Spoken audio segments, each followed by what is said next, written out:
नमस्कार किसान साथियों आज ग्राम पंचायत बीकरण शाही कृषि अधिकारी क्षेत्र महुआ में पीकेवाई योजना अर्थात परंपरागत कृषि विकास योजना के तहत एक दिवसीय प्रशिक्षण आयोजन किया गया। इसमें साथियों महुआ से एग्रीकल्चर सुपरवाइजर दिलबर बलाई, साथ में एग्रीकल्चर सुपरवाइजर श्रीनगर मोड़ालाल धाकड़, agriculture supervisor Manohar Lal Meghwanshi Shyampura, agriculture supervisor बीकरण Suresh Chand Karad, agriculture supervisor Manish Meena ने भाग लिया और सभी सहायक कृषि अधिकारियों ने किसानों को जैविक खेती से संबंधित महत्वपूर्ण जानकारियां दी।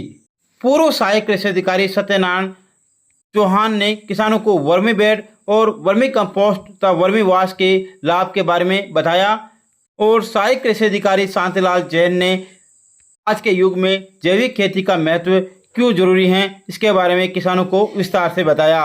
साथ ही पूर्व सहायक कृषि अधिकारी नंदलाल सेन ने किसानों को जीवामृत, बीजामृत, अग्न्यास्त्र, ब्रह्मास्त्र आदि आयुर्वेदिक और जैविक खादों और दवाओं को बनाने की विधि और उसके लाभ के बारे में बताया। किसान साथियों जानते हैं विस्तृत आपके सामने ये रिपोर्ट। ये स्कूल के है, ये क्या है, छोटे होते हैं। ये दो तरह के होते हैं। ये कितने प्रकार के होते हैं? 2 प्रकार के, एपीगीज और एंडोगीज। एंडोगीज तो वो होते हैं जो आपके बड़े देशी केज है। वो क्या करते हैं, मिट्टी को 90% तो मिट्टी खाते हैं और 10% आपको वो खाद को खाते हैं, उसमें वो जीवित रहते हैं। तो वो खाद बनाने के लिए वो उनको अच्छा नहीं माना गया। एपीजिक नाम की जो किस्म है, ये एपीजिक जो है इसके करीब एक अपने 2-1.5 इंच तो मोटाई में होते हैं और इसकी जो गोलाई जो होती है, इसकी मोटाई जो होती है वो एक अपने धागा होता नहीं होता जो अपना बिस्तर वगैरह सिलाई जो करा अपने महिलाएं करती है, उतनी MM में कैसे देखे 1 mm 2 mm के मोटे होते हैं और लाल कलर के होते हैं। एंडोगी सफेद कलर के होते हैं, वो जमीन के नीचे सुरंग बना कर रहते हैं। और ये एपीजिक जो है ये गोबर के अंदर रहते हैं और ये 90% उल्टा इसका विपरीत मामला है। इसका 90% तो ये खाते हैं गोबर को और 10% ये मिट्टी कचरा वगैरह खा के जीवित रहते हैं। तो सबसे बढ़िया जो किस्म है आइसिनिया फटीडा है, ये मानी गई। तो ये इस किस्म के केचुए आप सर इनको दिलाने का प्रयास करें तो ज्यादा अच्छा रहेगा। ये हमारे कृषि विज्ञान केंद्र में भी उपलब्ध है, आपकी आपके विभाग के में भी उपलब्ध मिल जाएगी। या भवानीपुरा जैसे आप बता रहे हैं खासकर वो अच्छा करा, उसके यहाँ ये उपलब्ध हो जाएंगे। तो ये लाना है तो ये आपके लिए ज्यादा फायदेमंद रहेंगे। और ये आपके केचुआ की जो खाद है, आपका वो जो गोबर वगैरह जैसा आपने बताया, विधि आपने बताई है, 2-2.5 महीने 3 महीने इसमें लगते हैं। 3 महीने के अंदर आपको ये खाद बना देगा और 100 किलो खाद के अंदर ये करीब 60 किलो खाद बनाता है। 40% खाद ये जो वो केचुए खा के अपना जीवन यापन करते हैं। कितना बनाता है ये? 60%। बड़े नहीं होते हैं, इसमें कोकिन्स वगैरह होते हैं, अंडे देते हैं, अंडे में कोकिन्स 2-2, 3-3 कोकिन्स होते हैं। कोकिन से फिर वो लार्वा निकलते हैं जिससे अपन गंडोले करते हैं। वही गंडोला पहले आपने खेता में खूब निकला, अब आज के तारीख में गंडोला में निकला ही कौन है? तो मेन कारण वही है, रासायनिक खाद अब काम में लेवल आ गया, रासायनिक दवाइयां काम में लेवल आ गया तो कम पड़वल आ गया। पहली चौमासा में खूब गंडोला रोटी खावा, फिर हमें बेट जल्दी गंडोला आपने रोटी का बढ़ा जावा, आज आवेगी। तो ये सब ये काम किसने किया? आप लोगों ने किया, हम लोगों ने आपको कहा और हमारी बात आपने मानी और वो आपको चलता रहे। अब वापस हम आपसे हाथ जोड़ के निवेदन कर रहे हैं, वापस आपको परंपरागत कृषि विकास योजना की तरफ आना है और इससे जुड़ते हुए आपको आगे बढ़ना है। और सब काश्तकार जितने भी यहाँ जुड़े हुए हैं, 100 काश्तकार हैं, प्रत्येक गांव से 20-20 काश्तकार का चयन इन लोगों ने किया है। 20 काश्तकार कम से और करो मत करो, 20 काश्तकारों को आपको जैसा हम बताएं नहीं समझे बैठे तो और भी आप बोल सकते हो। आपके डबल साहब यहाँ बैठते हैं, आपके सुपरवाइजर साहब सब आपके बीच में रहते हैं, इनसे आप सलाह मशवरा करते हुए आपको आगे बढ़ना है। इस योजना को आगे से आगे आपको बनाना है, जीवित रखना है, इसको मारना नहीं। एक बार इससे जुड़ जाओगे आप तो मैं सही कह रहा हूँ, आपका इतना उद्धार हो जाएगा पूछो मत।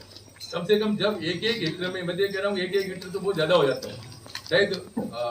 में आपको ये उसमें क्या है, ये करीब 0.4 यानी 2 बीघे में जरूर करना ही है। आप जो अपन खाए ना अपने घर में काम आवे इतना में आपने करना ही करना, जरूर ध्यान रखना घरेलू खर्च के लिए। तो ये क्यों आवश्यकता पड़ी है तो हम आपके बीच में आए हैं, ये वही बात। अब आप कहते हो साहब को भी ये आप क्या DAP भी काम में नहीं लेंगे, यूरिया भी काम में नहीं लेंगे, फिर हमारा जो प्रोडक्शन कैसे बढ़ाएंगे? तो पहला बिंदु तो आपने बताया वर्मी कंपोस्ट।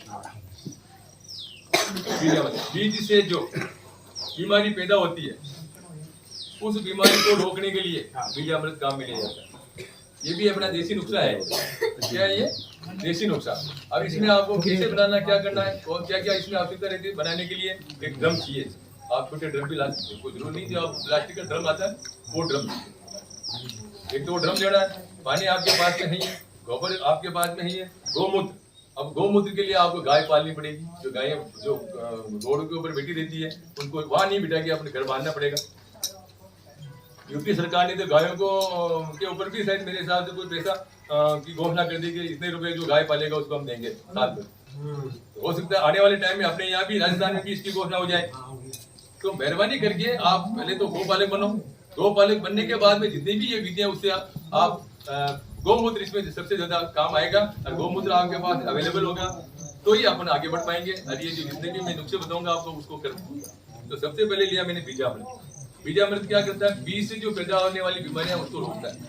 बीज जनित बीमारी, अब बीज जनित बीमारी बहुत सारी होती है। जैसे अपने मोंगफली लगाते हैं, मोंगफली लगाते हैं उसमें कोलो रोड बीमारी आती है। उस कोलो रोड बीमारी को रोकने के लिए बीजामृत काम में लीजिए।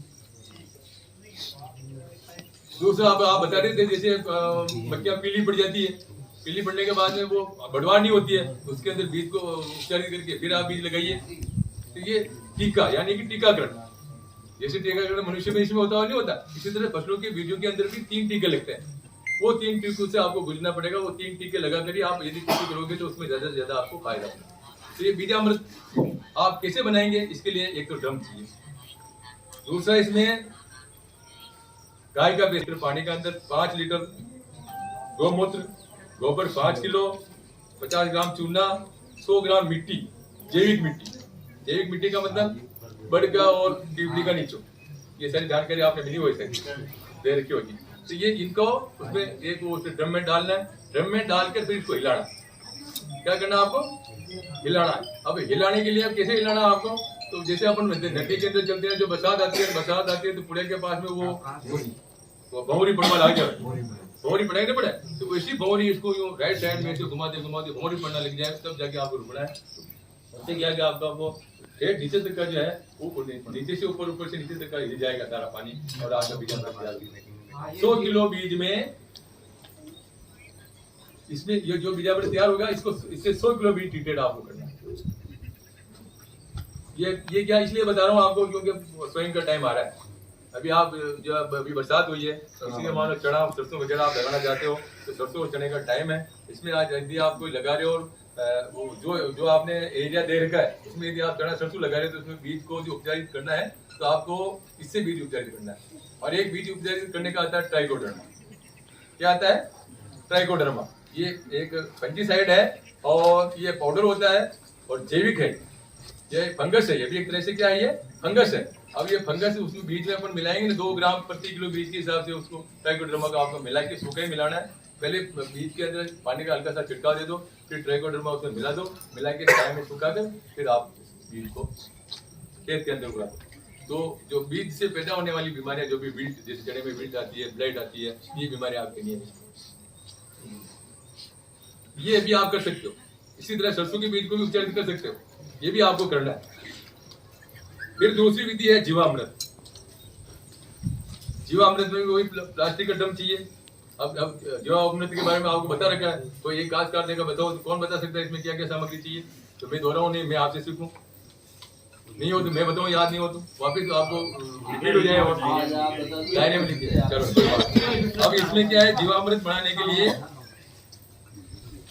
10 लीटर तो आपको लेना है इसमें गौमूत्र, 200 लीटर पानी लेना है। इसमें बड़ा ड्रम चाहिए, 200 लीटर वाला ड्रम। 200 लीटर पानी, 10 लीटर आपको गौमूत्र, गोबर चाहिए इसमें 10 किलो, 100 ग्राम मिट्टी वही अपने पीपल और बड़ के पेड़ के नीचे से लेनी। इसमें एक्स्ट्रा चाहिए 2 किलो गुड़। इसका मिश्रण तैयार कर लिया, पानी ले लिया, उसमें इसको ड्रम में डाल दिया, डाल के वही विधि इसमें करना है। हाँ 1 से 2 किलो बेसन भी इसमें जीवामृत में चाहिए। गुड़ तो मैंने बता दिया आपको 2 किलो, 1 से 2 किलो, 1 से 2 किलो मतलब 2 किलो भी ले सकते हो, 1 से 2 है ना तो 1 भी ले सकते हो, 1.5 भी ले सकते हो, 2 भी ले सकते हो। ठीक है साथ ये सारी सामग्री का आप एक मिश्रण तैयार करो। मिश्रण तैयार करके ड्रम में डाल दो, ड्रम में डालकर वो उसी तरह से आपको हिलाना, हिलाने के बाद में ये तैयार हो जाएगी। तैयार होने के बाद में इसके 5 छिड़काव कर सकते हैं। फसल के अंदर जो फसल आपने लगा रखी है उसके अंदर 5 छिड़काव कर सकते हैं। पहला तो बोई से पहले आपको ड्रिप के द्वारा बूंद बूंद करके भी आप दे सकते हो जमीन के अंदर। उसके बाद में 21 दिन बाद ये जो है 21 दिन बाद आपको क्या करना है, एक हेक्टर के लिए मैं बता रहा हूँ, 21 दिन के अंदर जब फसल आपकी 21 दिन की हो जाती है तो 21 दिन के अंदर 100 लीटर पानी के अंदर, उस समय फसल छोटी होती है, 100 लीटर पानी के अंदर 5 लीटर जीवामृत लेकर उसके सॉल्यूशन को आप छिड़काव फसल के ऊपर कर दो, तो उसमें आपको डीएपी और यूरिया देने की कतई आवश्यकता नहीं रहेगी। फिर नेक्स्ट जो अपना प्रोग्राम नेक्स्ट टाइम आता, फिर जैसे जैसे आपने जो कुल मिला के 6 छिड़काव करने हैं, तो उससे पानी की मात्रा भी आप धीरे धीरे 150 लीटर ले लो, 200 लीटर लो, 300 ले लो, जैसे जैसे फसल बड़ी होगी लास्ट में जाके 200 लीटर तक अपने को पानी लेना है और 10 लीटर तक अपने को जीवामृत लेना है। इसका घोल बनाकर आपको फसल के ऊपर इसका छिड़काव करना है। इससे क्या होगा, तो सीधी जो अपन क्या है कि वो पत्तियों को इसमें खाद अपन दे देंगे, उसमें फिर उसकी आवश्यकता नहीं पड़ेगी आपके क्या नाम फास्फोरस की, सुपर फास्फेट की, नाइट्रोजन की, पोटाश की आवश्यकता नहीं पड़ेगी और इससे पूर्ति उसकी हो जाएगी। तीसरा है इसमें घन जीवामृत। घन जीवामृत के बारे में बताया होगा, नहीं बताया, ये आपके लिए एक नया है। इसमें अब आपको क्या करना है, 100 किलो तो गोबर लेना, नोट कर लो, घन जीवामृत। इसमें और मैं बता देता हूँ आपको, है ना,